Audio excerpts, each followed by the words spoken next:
काय झालं? माहित नाहीये ग, गॅस सुरूच होत नाहीये. काय झालंय काहीच कळत नाहीये. मी बघू का? ये बघ.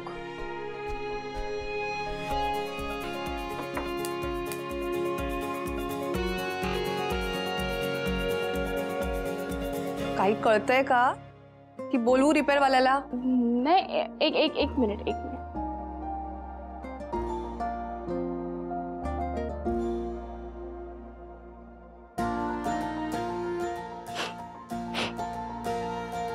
काही नाही, बर्नर मध्ये धूळ साचली वाटतं.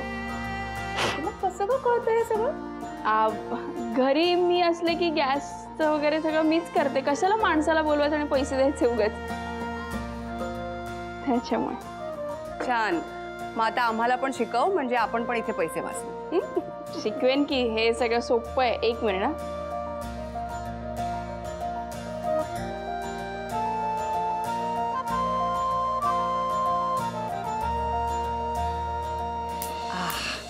चल मग आता चहा पण तूच कर. नाही, मी असं एवढा चहा करत नाही असं फारसं. आहे शिवा, एवढी शेगडी दुरुस्त केलीस, चहा काय असं करशील तू? कर तू. आणि मला माहितीये की तू चहा चांगलाच करशील. कर. आले मी.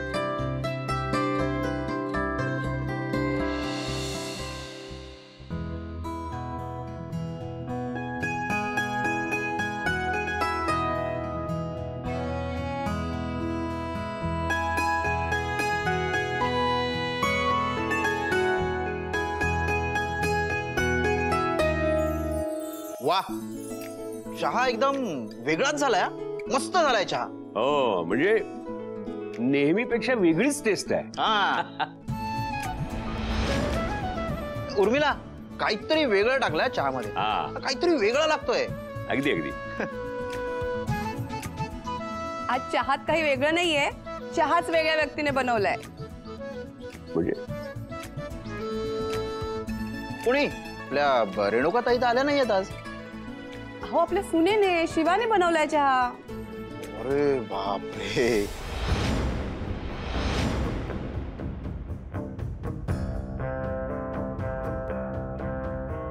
शिवा, तुला सांगतो, माझ्यासाठी चहा खूप महत्वाचा असतो.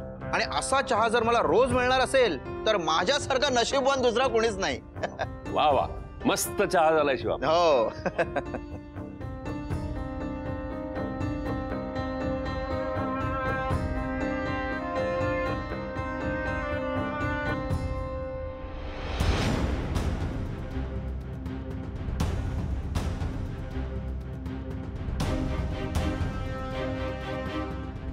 हा चहा आहे?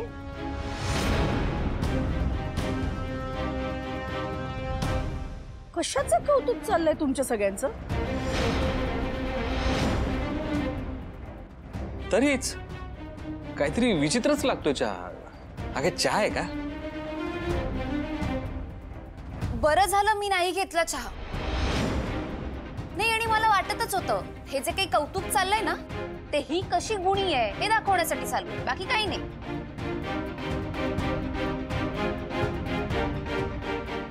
उर्मिला, हिला काही येत नाही हे माहित असताना तू कशाला तिला चहा करायला सांगितलास?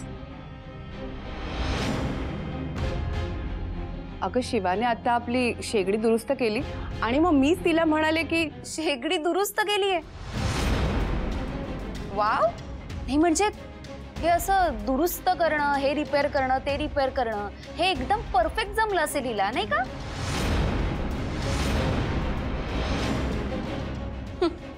वाह, काय सून मिळाली आहे ना आपल्याला आई. नाही, म्हणजे तुला सून हवी होती, पण नशिबात काय आलंय? मेकॅनिक.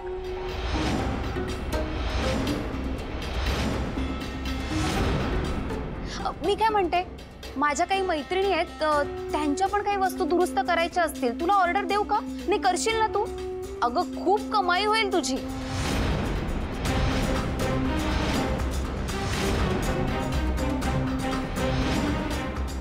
नाही, हिच्याकडनं कुठली अपेक्षाच नाहीये मला. पण उर्मिला, तुला माहित होतं ना आपण विचारून चहा करावा, असं हिला वाटलं नसेलच. मग कशाला हिला चहा करू दिलास तू?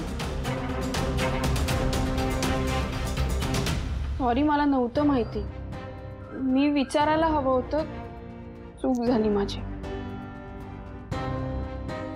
हो, चूक तुझी आहेच. माझ्या बहिणीला मला बोलायचा हक्क आहे, त्यामुळे मी बोलतेय. तुझ्याशी मला एवढा सुद्धा संबंध ठेवायचा नाहीये. मला वाटलं होतं निदान चहा तरी करता येईल, पण तेही नाही. तिचा फक्त जन्म झालाय, त्यानंतर काहीही शिकलेली नाही. फक्त मारामारी करता येते तुला. सीता ठीक आहे, भले भल्यांकडनं चुका होता. आता चहा आहे. चहाच? पूजेला काय चाललं तो बघितलं नाहीत तुम्ही? पंचामृत सांडलं. अहो, साधं हळद कुंकू सुद्धा लावायची अक्कल नाहीये तिला, त्यातही गोंधळ.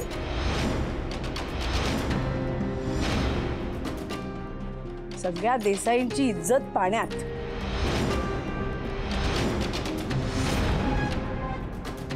आपलं काय उरलंय आता सांगा जरा मला. काल तर गुंडांना मारहाण करून हिने सिद्ध करून टाकलं की आपण कसे गुंड आहोत ते. त्या गुंडांना मारलं नसतं ना तर उद्या उठून त्यांनी काय केलं असतं नाही माहिती. त्यांना असंच समजावं लागतं. बघितलंच, हिला अजूनही असं वाटत नाहीये की हिची चूक आहे. रस्त्यात उभं राहून मारामारी करणं म्हणजे एका चांगल्या घरातल्या सुनेचं लक्षण आहे असं वाटतंय हिला. मला एक गोष्ट कळत नाहीये, हिच्यातला असा कुठला गुण तुम्हाला दिसला ज्यामुळे तुम्ही ठरवलं हिला सून करून घ्यायचं? हे बघ सीता, तू आधी शांत हो. आणि सून करून घ्यायला फक्त एवढ्याच गोष्टी लागत नाहीत, अजूनही बऱ्याच गोष्टी लागतात. हो ना, मग मला माझी सूनही अशीच हवी होती, सगळं येणारी. समाजसेवक नसती ना तरी चाललं असतं. पण तुम्ही माझं ऐकाल तर शपथ. सीताई, तू शांत हो ना गं. हवंय तर मी दुसऱ्यांदा चहा करून आणते, पण तू शांत हो प्लीज. हो नको, मला आता सहनच होत नाही. सीता शांत हो, तू खूप चिडतेस. जास्त केला त्यावर एवढं रागवण्यासारखं काय झालंय? मी फक्त एका गोष्टीवरून चिडत नाहीये. लग्न झाल्यापासून आजपर्यंत या मुलीने कोणती अशी गोष्ट केली जी एका सुनेला शोभेल, या घराला शोभेल? नाही ना, नाहीच आहे काही. मग अशा वेळेस आगाऊपणा करून चार गोष्टी अजून कशाला करायच्या? अख्ख्या देसाई घराण्याला आज लोक नावं ठेवतायत बाहेर. इतकी वर्ष मी आणि उर्मिलाने या घरातल्या रूढी परंपरा सगळ्या जपल्या आहेत. या एका मुलीमुळे सगळ्या उधळून लावू? हिच्या पद्धतीने होतं ना बघू सगळं. मला नाही जमणार ते. बस, माझा निर्णय झालाय. ही मुलगी या घरात राहू शकत नाही.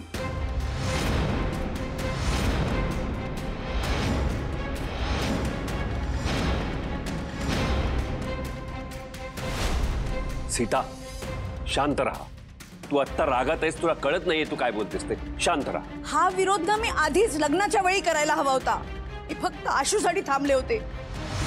या मुलीमुळे माझ्या मुलाचं नुकसान आणि फक्त नुकसान होतंय हे मला माहितीये. आणि म्हणूनच म्हणते हिला घराबाहेर काढा, आत्ताच्या आत्ता घराबाहेर काढा. बस.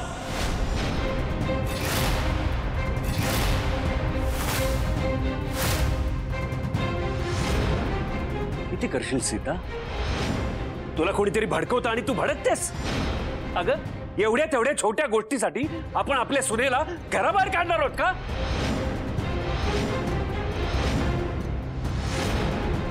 हे बघा, मला कोणी भडकवत नाहीये. मला माझ्या डोळ्यांनी दिसतंय ना सगळं काय चाललंय ते. आणि म्हणूनच सांगते, या घरात ही मुलगी राहील नाहीतर मी राहील.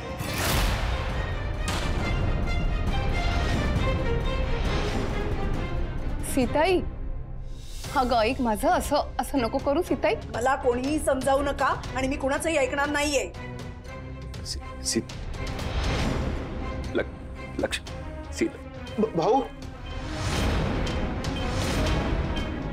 भाऊ भाऊ भाऊ भाऊ काय होतं? काय होतं? पाणी पाणी पाणी घ्या. भाऊ भाऊ माझं पाणी दे ना, पाणी पाणी. डॉक्टरना फोन कर लवकर. लवकर आण बाळा. डोळे उघडा. भाऊ भाऊ सीता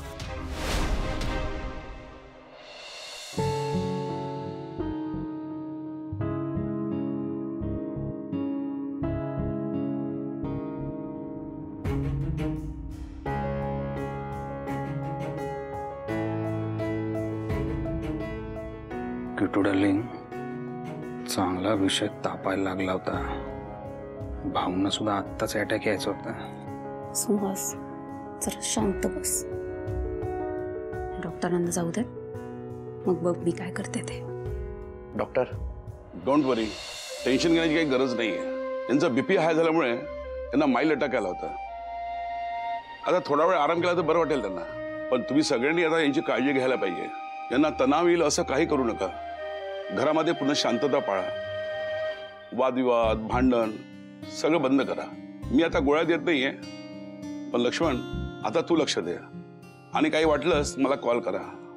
आणि एक गोष्ट लक्षात ठेवा, त्यांच्या मनासारखं वागा, म्हणजे त्यांना बरं वाटेल.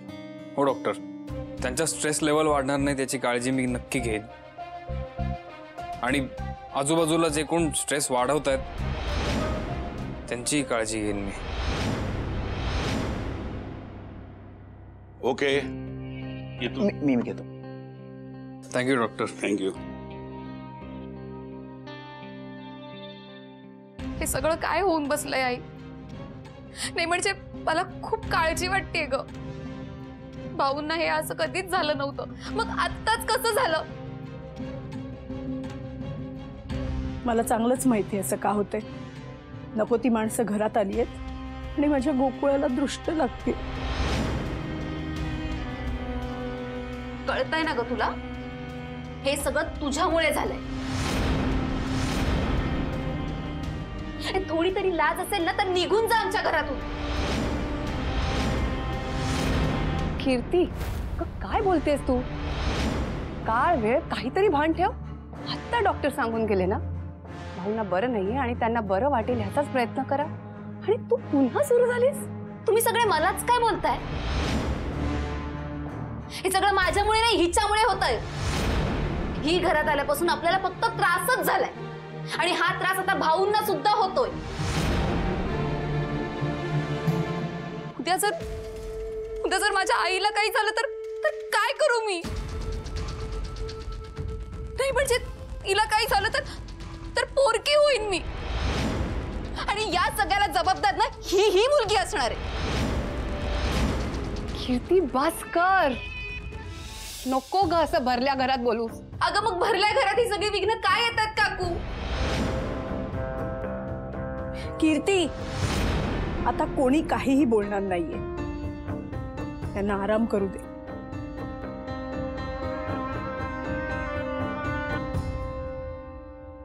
दिव्या, हे दिव्या, अगं कुठे आहेस तू? कुठे गेली यार? तिला या हॉटेलमध्ये आणूनच चूक केली. आलोय तेव्हापासून नुसता खर्च खर्च आणि खर्च.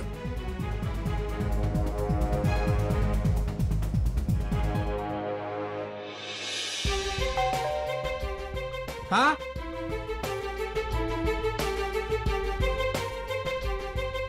Hello sir, how are you? I am good sir. You have a nice hotel here. खूप छान वाटतं इथे राहायला. Thanks a lot. But sir, एक विचारायचं होतं. विचारा ना. तुम्ही 4 दिवसाचं बुकिंग केलं होतं ना? हो. बट आय गेस तुम्ही आता स्टे वाढवायचा विचार करताय, बरोबर ना? आणि त्यात तुमचं आत्ताच नवीन लग्न झालंय. हो. ठीक आहे, काही हरकत नाही सर. हां, पण या केसमध्ये तुम्हाला ॲडव्हान्समध्ये पेमेंट करावं लागेल सर. ओके, तर ते पेमेंट आत्ता लगेच करावं लागेल? सर, तुम्ही पेमेंट कसं कराल? कॅश का कार्ड? नाही नाही, मी करतो, पण हे आत्ताच करणं गरजेचं आहे का? म्हणजे मी खाली येऊन पे केलं तर नाही चालणार का? ठीक आहे सर, काही हरकत नाही. मी एक काम करतो, तयार होऊन खाली येतो आणि पेमेंट करून टाकतो. Yes sir. सर, ते स्पा आणि रेस्टॉरंटचं बिल पेंडिंग आहे, तेवढं मी वरती पाठवून देतो. हो, पाठवून द्या ना. मॅडम त्या सध्या नाही आहेत. जर तुम्हाला दिसल्या तर बिलाबरोबर त्यांनाही पाठवून द्या. फार महागड्या आहेत त्या पण. नाही joke sir. Have a good day. Sure.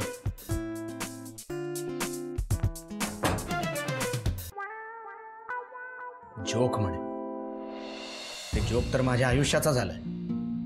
आणि त्या दिव्याला सांगता येत नाही की बाबा जरा पैसे कमी खर्च कर. कशाला एवढ्या महागड्या हॉटेलमध्ये घेऊन आलो काय माहिती. यापेक्षा साध्या एखाद्या बजेट हॉटेलमध्ये घेऊन गेलो असतो तर परवडलं असतं.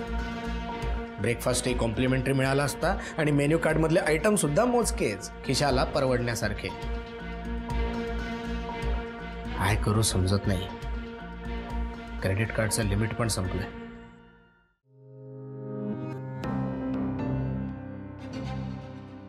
वहिनी, आज रात्री जागरण आणि गोंधळाचा कार्यक्रम आहे ना, तो कार्यक्रम आपण काका तो कार्यक्रम नको करायला आता.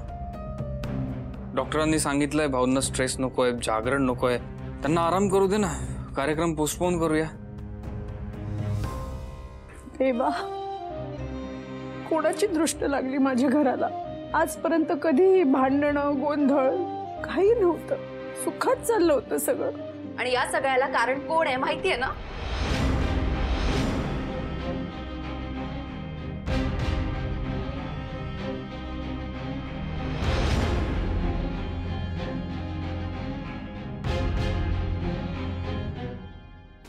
लग्नामध्ये गोंधळ, लग्न झाल्यावर विधींमध्ये सुद्धा गोंधळ. आता लग्न झाल्यावर ही या घरात राहणार की नाही याच्यावरून पण गोंधळच होतोय. ही अशी असते का लक्ष्मी? कीर्ती, आता बास कर ना ग.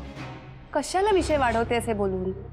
का का नको बोलू? नाही, तूच सांग मला. का हे असं वातावरण आपल्या घरात याआधी होतं नव्हतं ना?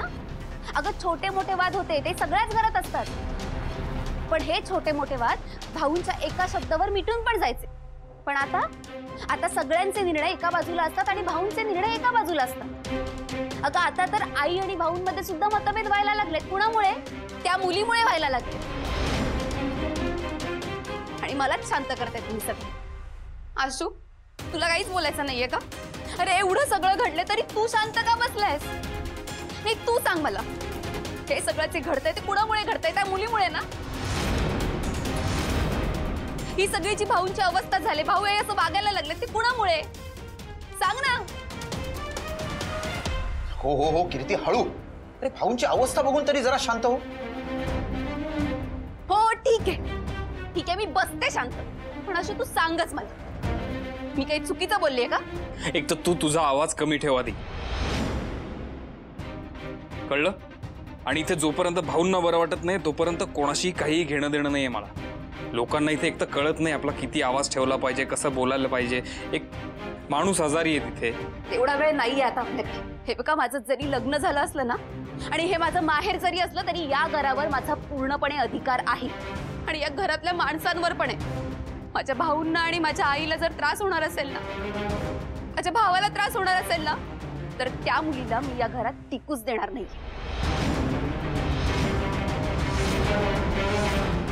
तिच्यामुळे माझ्या वडिलांना अटॅक आले, तिच्यामुळे माझ्या भाऊंची ही अवस्था झाली. आणि एवढं सगळं होऊन तुम्ही म्हणते मी शांत बसू? नाही, तिची काय जागा आहे ना ते आज मी तिला दाखवूनच देते. कीर्ती, जरा विचार करून बोल. नाही काका, नाही, मी सांगते ना तुला, ती या घरातून बाहेर गेली ना की बघ सगळं नीट होईल. तिला मी हकलणार आहे या घरात. शिवा, अहो भाऊ,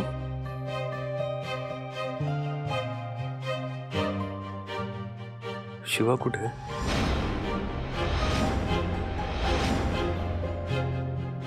लक्ष्मण, शिवा, मी बोलवतो तिला. तुम्हाला कसं वाटतंय? शिवा, भाऊंनी बोलवलंय तुला. शिवा, चल.